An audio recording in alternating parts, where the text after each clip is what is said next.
I just know my baby called me on the phone, FaceTime me, and she said, Mom, help me. Bond is now increased to $2 million for the man accused of killing his girlfriend's 16-year-old daughter Friday. Van Brisbane is charged in the death of Nimitz High School sophomore Lauren Juma. It's 1:00 a.m. in Humble, Texas. Lauren Juma's phone glows in the darkness as she whispers into it, her voice shaking. "Karaka, you need to come get me. He's being really weird." He is Van Henry Brisbane's, her mom's boyfriend, the man her family has trusted for 5 years. But tonight, trust is about to become deadly. Lauren's mom is out of town for work. She has no idea what's happening 165 miles away in her own home. No idea that her daughter is about to make a FaceTime call that will haunt her forever. The call connects. Lauren's terrified face fills the screen. "Mom, he's in my room, in the dark. Tell him to get out." For a split second, it seems like Mom's voice might save her. Brisbane backs away. Then everything changes. "Mom, he has a gun." The line goes dead. Silence. Karika is already speeding through empty streets, calling 911. "My mom's boyfriend is holding my sister captive." Deputies race toward Canton Trace Lane, but time is running out. Inside that house, Lauren is face to face with a man who's been living under their roof, eating at their table, pretending to be family. The man who was supposed to protect her is about to destroy everything.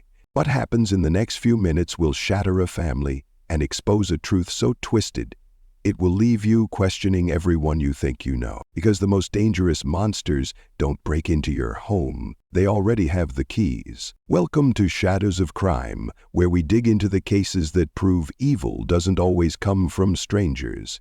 I'm your host, and what you're about to hear will make you lock your doors twice tonight. Hit that subscribe button, smash the like, and tell us in the comments where you're watching from today, because Lauren Juma's story is one that could happen to anyone. But here's what I need you to think about.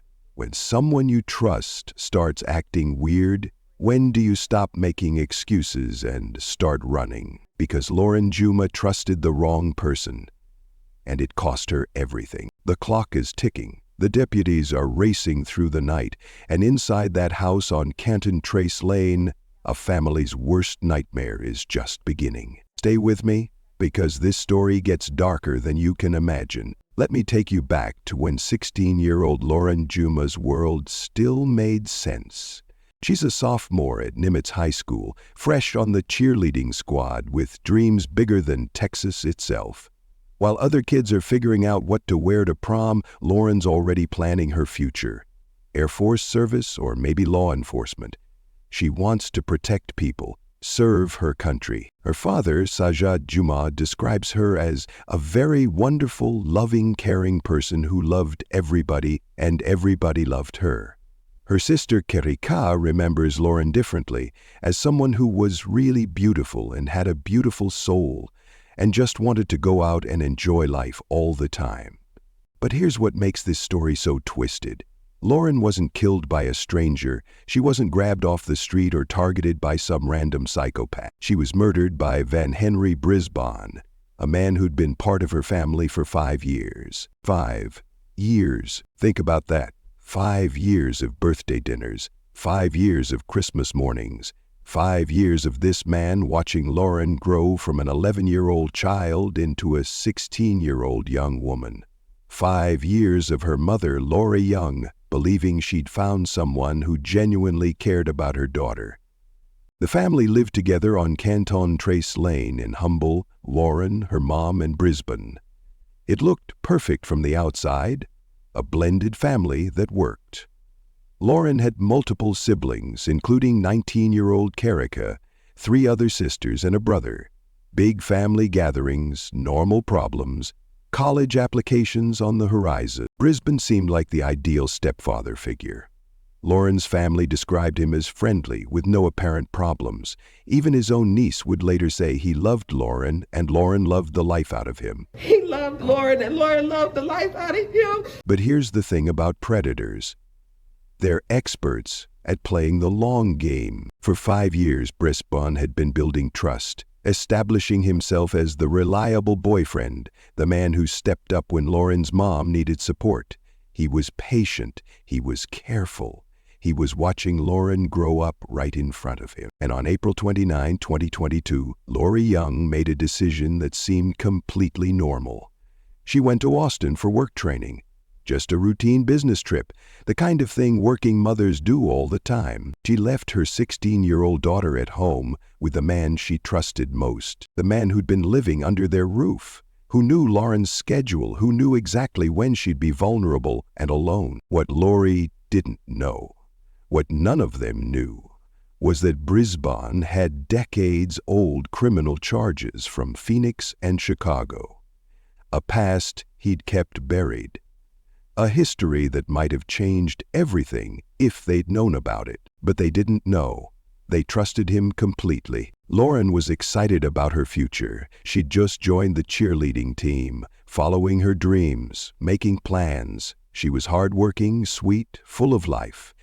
The kind of person who brought joy to everyone around her. She had no idea that the man sleeping down the hall had been watching her differently as she grew from child to young woman. She had no idea that her mother's work trip would become the opportunity he'd been waiting for. She had no idea that April 29, 2022 would be her last day alive. Because while Lauren was thinking about cheerleading practice and Air Force applications, Van Henry Brisbane was thinking about something else entirely. Something dark, something twisted, something that would destroy not just Lauren but everyone who loved her. Comment below. Have you ever had a gut feeling about someone your family trusted? What happened? Because sometimes our instincts know things our hearts don't want to believe. The perfect family was about to become a perfect nightmare. And it all started with one simple work trip. April 29, 2022, 1:00 a.m. While most of Humble, Texas sleeps, Lauren Juma is lying in her bed. But something feels off. The house is too quiet, too still. Then she hears it, footsteps in the hallway. Brisbane should be asleep. He should be in his room with her mom's things, respecting boundaries like he has for 5 years. But he's not. Lauren's bedroom door creaks open. There he is, standing in her doorway, not saying anything, just watching. He just stands there in the darkness. And for the first time in 5 years, Lauren feels afraid of the man she's supposed to trust.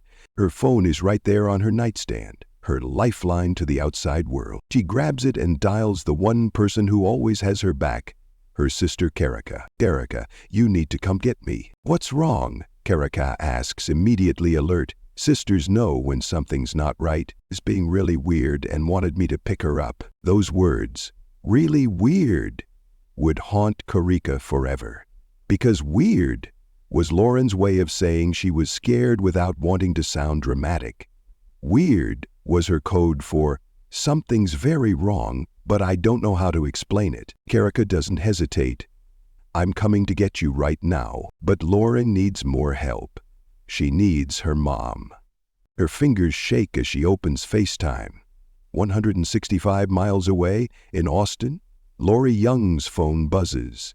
It's after 1 a.m. No mother wants to get a call at this hour. Lori's face appears on the screen, groggy but instantly concerned.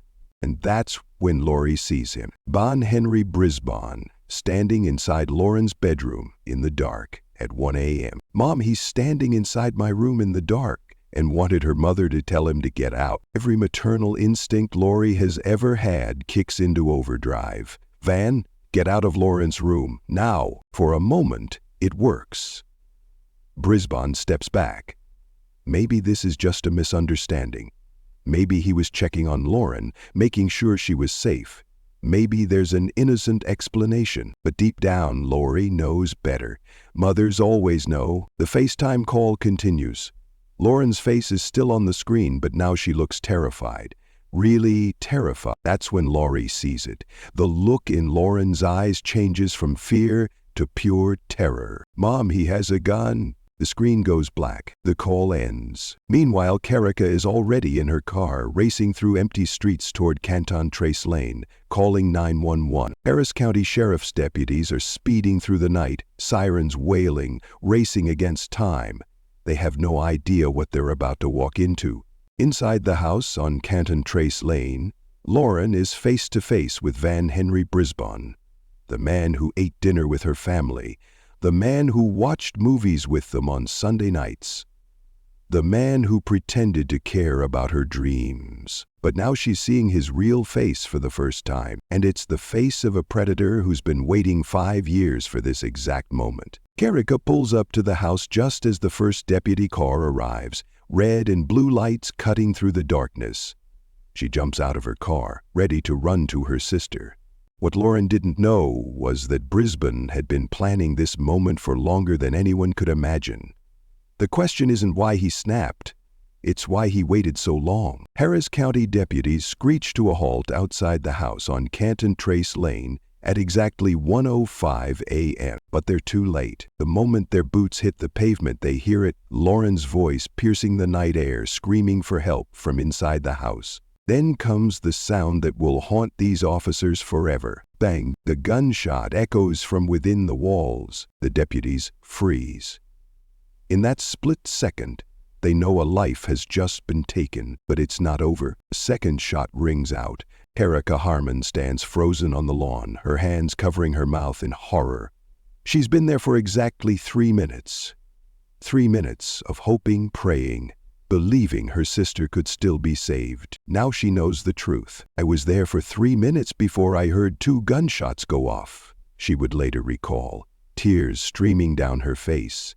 I could just remember running up to the house and officers telling me to go back to my car. The deputies draw their weapons and approach the front door, not knowing if the shooter is still inside, not knowing if there are more victims, not knowing what kind of monster they're about to face. That's when the door opens. Van Henry Brisbane steps outside. No panic, no fear, no remorse. He looks at the armed deputies surrounding him and says 5 words that chill everyone to the bone. You'll do what y'all have to do. That's it. No explanation, no denial, no attempt to run or fight. Just cold, calculated acceptance. But here's what makes this moment even more disturbing. As Brisbane walks toward the deputies with his hands up, they notice something that makes their stomachs turn. He's pulling up his pants, adjusting his clothing like he's just finished something. The deputies immediately place him in handcuffs, but their real horror is waiting inside the house. They push through the front door, weapons drawn, calling out for any other victims. The house is eerily quiet now. No more screams, no more gunshots, just the heavy silence of death. They find Lauren in her bedroom. The scene is so disturbing that even veteran officers struggle to process what they're seeing. Lauren Juma lies dead from multiple gunshot wounds, but that's not the worst part. Her pants have been pulled down to her knees. The 9mm handgun that ended her life is lying nearby, still warm from being fired. And suddenly, everything becomes clear. This wasn't just a murder. This was something far more twisted. The deputies immediately secure the scene and call for investigators.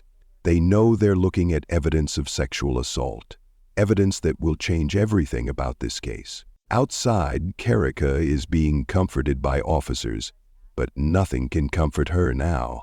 She came to save her sister. She raced through the streets, called 911, did everything right, but she was 3 minutes too late. 3 minutes that cost Lauren her life. Meanwhile, 165 miles away in Austin, Lori Young is frantically calling anyone who will answer. Her daughter's FaceTime call ended with, "Mom, he has a gun," and now no one is picking up their phones. She doesn't know yet that her worst nightmare has come true. She doesn't know that the man she trusted for 5 years has just destroyed her family. She doesn't know that her baby girl is gone forever. Back at the crime scene, investigators are already requesting a sexual assault examination be performed on Lauren's body. The evidence is overwhelming. Brisbane's pants down, Lauren's pants down. The timing of everything. This 60-year-old man didn't just murder a 16-year-old girl. He tried to rape her first. And when she fought back, when she called for help, when she refused to be his victim quietly, he silenced her forever. Tell us in the comments.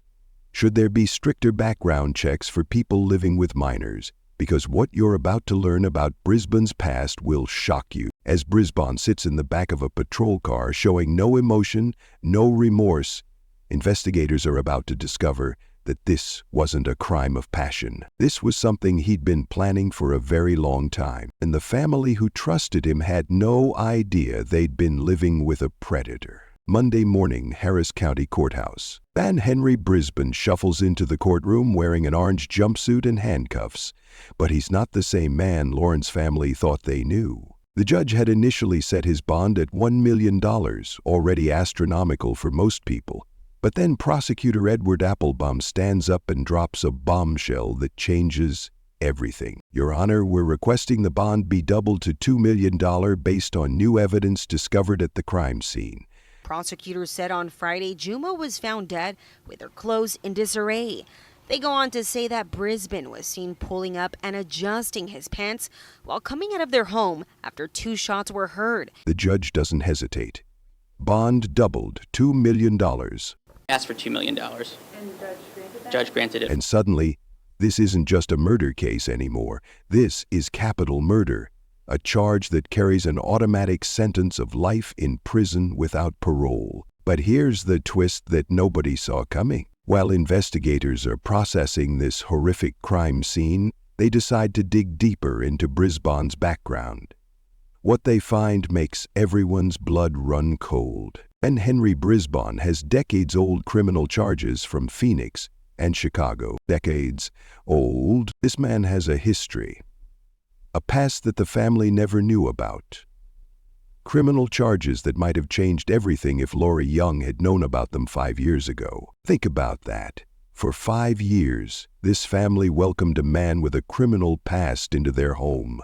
For 5 years, they trusted him around their children. For 5 years, he was building toward this moment, and they had no idea. But the most heartbreaking moment comes when Brisbane's own niece takes the stand. She's wearing a shirt with Lauren's picture on it. Let that sink in.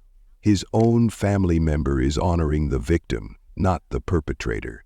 Through tears, she says something that cuts to the heart of this entire tragedy. I love my uncle to death. I swear I do. But I will never be able to understand how he did something like this to Lauren. He loved Lauren and Lauren loved the life out of him. How he could take her life from her. I can never understand it. But then she says something even more powerful. Have to be accountable for their actions. If we don't hold people accountable for the things that they do wrong, then people will continue to do wrong. You can't determine what's right or what's wrong based off of a blood relation. Even his own family is turning against him. Even the people who loved him most can't defend what he's done. Meanwhile, Lori Young is living in her own personal hell.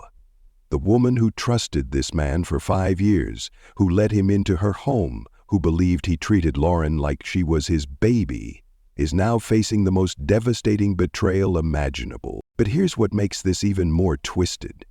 Lori was supposed to be Lauren's protector. She was supposed to keep her daughter safe, and instead she brought the monster right into their home. The guilt she must feel is unimaginable. The investigators are now working around the clock, building a case that will ensure Brisbane never sees freedom again. They're expediting the sexual assault test results because they know what they're dealing with. This isn't just a man who snapped in a moment of rage. This is a predator who spent 5 years gaining access to his victim. This is a man who watched Lauren grow from an 11-year-old child into a 16-year-old young woman, all while planning his attack. This is someone who used love and trust as weapons. And the most chilling part? He almost got away with it. If Lauren hadn't made those phone calls, if Carica hadn't rushed over, if the deputies hadn't arrived when they did, this might have looked like a completely different crime. But Lauren fought back. She called for help. She refused to be a silent victim. And even though it cost her life, her courage ensured that Brisbane would face justice. Share your thoughts in the comments. Is life in prison enough justice for Lauren? because what happens next in that courtroom will determine whether this family gets the closure they deserve. The trial is coming, and the evidence is about to get even more disturbing. October 17, 2024.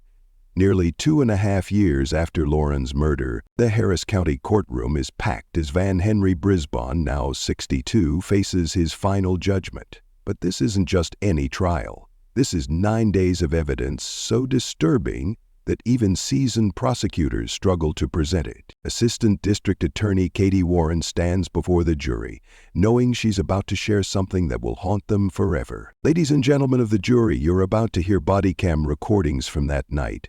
Lauren screams for help, her cries of anguish, and then gunshots. She pauses, letting the weight of those words settle. These recordings were not easy to listen to, but they tell the story of a young woman's final moments and the monster who took them from her. The courtroom falls silent as the body cam footage begins to play. What the jury hears next is something no human should ever have to witness. Lauren's voice, terrified and desperate, calling out for help in those final seconds. The raw terror of a 16-year-old girl who knows she's about to die. Then the gunshots that ended everything. But the evidence doesn't stop there. The prosecution presents the 9mm handgun found at the scene. The forensic evidence showing Lauren's pants pulled down. The testimony about Brisbane adjusting his clothing when he surrendered. Every piece of evidence paints the same horrific picture. This wasn't just murder. This was attempted rape followed by execution-style killing. Prosecutor Gina Gilmore addresses the jury with words that cut straight to the heart of the matter. Van Henry Brisbane spent 5 years gaining this family's trust. 5 years positioning himself for this moment. He didn't snap. He didn't lose control. He planned this. The defense tries to mount some kind of argument, but what can you say when your client was caught red-handed, literally pulling up his pants after murdering a child? There's no defense for the indefensible. After 9 grueling days of testimony, the jury deliberates. They don't take long. Guilty of capital murder. The moment the verdict is read, you can hear Lori Young sobbing in the courtroom, not tears of joy. Tears of a mother who finally has justice but will never have her daughter back. Karika Harmon sits stone-faced, knowing that no verdict can undo the trauma of hearing her sister's final screams. Because of the capital murder conviction, Brisbane's sentence is automatic, life in prison without the possibility of parole. No chance of freedom, no chance of appeal changing his fate, no chance of ever hurting another family. Harris County District Attorney Kim Ogg doesn't miss words in her statement. This defendant was a predator with a gun, and his choice to hurt a young girl and take her life was senseless and horrific. He not only took a promising young woman's life, his actions have destroyed a family. But here's what makes this case even more tragic. It took 2.5 years to get to this moment. 2.5 years of Lori Young waking up every morning knowing her daughter's killer was still breathing. 2.5 years of Karika living with the sound of those gunshots in her head. And even now, with Brisbane locked away forever, the damage is permanent. Lauren will never graduate high school. She'll never join the Air Force. She'll never become the police officer she dreamed of being. She'll never get married, have children, or live the life she was planning. All because a 60-year-old man decided his twisted desires were more important than a young woman's life. Assistant District Attorney Katie Warren summed it up perfectly. We are thankful to the jurors for their service and their verdict because they were able to do what needed to be done. They gave this victim and her family justice. Tell us in the comments. Is life in prison enough justice for Lauren? Or should monsters like Brisbane face something worse? Justice has been served, but the real question is, how do we prevent the next Lauren Juma? Here's the question that keeps everyone awake at night. How did nobody see this coming? Because Brisbane wasn't some obvious creep lurking in dark alleys. He was the boyfriend who seemed to care. The man who treated Lauren like she was his baby. The guy who appeared friendly with no apparent problems. But looking back, there were signs, subtle ones, that only make sense now that we know how this story ends. First, the isolation factor. Predators don't strike when there are witnesses around. They wait for the perfect moment when their victim is alone and vulnerable. Brisbane waited until Lori was 165 miles away in Austin. He waited until it was just him and Lauren in that house. He waited until there was nobody around to protect her. Second, the boundary violations. Lauren told her mom that Brisbane was standing inside her room in the dark. Think about that. A 60-year-old man entering a 16-year-old girl's bedroom at 1 a.m. without permission. That's not normal stepfather behavior. That's predator behavior. Third, Lauren's own words. She told Karika that Brisbane was being really weird. She didn't say he was angry or upset or having a bad day. She said he was being weird. When someone you've lived with for 5 years suddenly starts acting weird, that's your brain trying to tell you something's wrong. That's your instincts screaming that this person isn't who you thought they were. But here's the most chilling warning sign of all. Brisbane's criminal history. Those decades-old charges from Phoenix and Chicago weren't just minor infractions. They were serious enough that if the family had known about them, they might have made different choices. But they didn't know, because predators are experts at hiding their past. According to the CDC, about 1 in 12 high school students experience physical dating violence, and 1 in 10 experience sexual dating violence. But those statistics don't capture cases like Lauren's, where the predator isn't a boyfriend or classmate, but someone living in the victim's own home. The warning signs experts tell us to watch for include extreme jealousy or controlling behavior, isolation from friends and family, explosive temper or unusual mood changes, constantly monitoring activities or location. But Brisbane was smarter than that. He played the long game. He built trust over years, not months. He made himself indispensable to the family before showing his true nature. And that's what makes this case so dangerous as a cautionary tale. Because if it can happen to Lauren's family, a loving, close-knit family who thought they knew this man, it can happen to anyone. The hardest truth to accept is that sometimes there are no obvious warning signs.